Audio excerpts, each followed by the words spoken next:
அதாவது கிட்ட பார்வை, தூர பார்வை, பகலம், குறை, மாலைக்கண் நோய், மெட்ராஸை, கண் வறட்சி, கண் நீர் வழிதல், இது போன்ற 96% கண் பிரச்சனை மட்டும் சரியாங்க. மேலும் என்னதான் மருந்து மாத்திரை விட்டாலும் சில தலைவலிகள் தீராது. இந்த மருந்து ஊற்றினால் பார்த்தீங்கன்னா ஒத்த தலைவலி, ரெட்ட தலைவலி, தலையில் நீர் கோர்க்கிறது, ஆஸ்துமா, சைனஸ், அலர்ஜி இதெல்லாம் சரியாயிரும். மேலும் இந்த மருந்தானது உடல் முழுதும் பரவி நாள்பட்ட தோல்வியாதிகளான சோரியாசிஸ், அலர்ஜி, கரும்படை, வெண்படை, விசக்கடி, பூச்சிக்கடி, வண்டுக்கடி இதெல்லாம் சரியாருங்க. நம்ம உடம்புல இருக்கக்கூடிய ராஜ கருவின்னு சொல்லக்கூடிய கல்லீரல், மண்ணீரல், சிறுநீரகம், இதயம், நுரையீரல் இதில் இருக்கிற நச்சு கழிவுகளாம் இந்த மருந்தான வெளியேட்டான அந்த உறுப்புகளை சுறுசுறுப்பை இயங்க ஆரம்பிச்சாலே நம்ம எந்த ஒரு நோயினுடைய ஆரோக்கியம் வரலாம். மேலும் பெண்களுக்கு ஏற்படக்கூடிய மாதவிடாய் சம்பந்தப்பட்ட அனைத்து கோளாறு நீக்க விடுங்க. கர்ப்பப்பை நீர் கட்டிலாம் கலந்துடும். பிஓசிசி, ப்ராப்ளம் எல்லாமே சரியாயிருங்க. கரும்படை இதெல்லாம் சரியாயிரும். மேலும் இன்னும் பரம்பரையாக வரக்கூடிய பல வியாதிகள் கட்டுக்கொள்வது படிப்படியாக குறைங்க. இது யாரால ஊற்றலான்னு பார்த்தீங்கன்னா 5 வயதுக்கு மேற்பட்டவர் அனைவரும் ஊற்றிக்கலாங்க. கண் ஆப்ரேஷன் பண்ணிதா, அதாவது கண்ணில் லேசர் ஆப்ரேஷன் பண்ணிதா 1 வருஷம் கழிச்சு ஊற்றிக்கலாம். கண்ணில் லென்ஸ் வச்சுருந்தா 2 வருஷம் கழிச்சு ஊற்றிக்கலாங்க. அப்புறம் பார்த்தீங்கன்னா தலையை பின்னாடி சாட்சி ஊற்றிட்டு கண்ணில் மருந்து ஊற்றுவாங்க.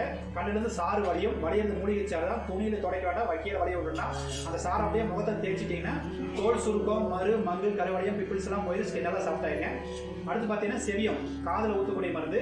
அது பார்த்தீங்கன்னா காது சம்மந்தப்பட்ட எல்லா பிரச்சனையும் சரியாகும். காது கேளாமை, குறைச்சல், இறைச்சல், ஜம்பை தான் கிழிஞ்சிருந்தாலும், ஜம்பை தான் ஹோல்ஸ் ஆகிருந்தாலும் சரியாயிடும்.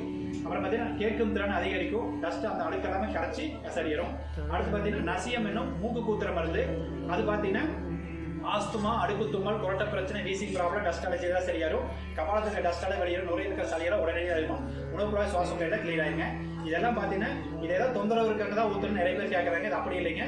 இந்த மருந்து ஊற்றினா உடலில் இருக்கிற எல்லா நோய் சரி பண்ணி நோய் எரிச்சத்தை அதிகமாக போட்டு உடல் ஆரோக்கியத்துக்காக ஊற்றுறோம்.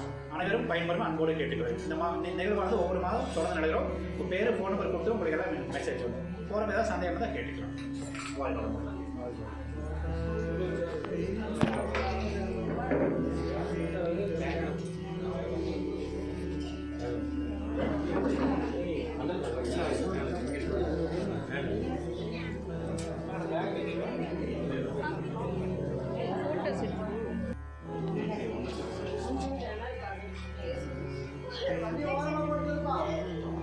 relax.